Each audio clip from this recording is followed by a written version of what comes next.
munari hai ada ada berung gunung baca berbunga yang kenahan kenanya limpun dengan kalah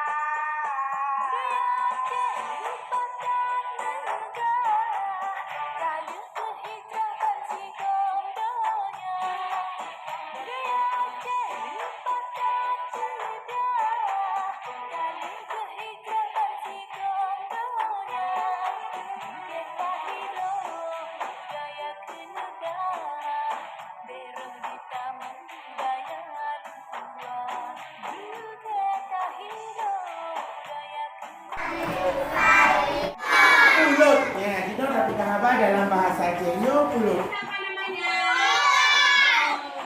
Ini namanya bot. Ini. Iya, bohrum-rum. Kalau bahasa Acehnya bohrum-rum. Bahasa Indonesianya onde-onde.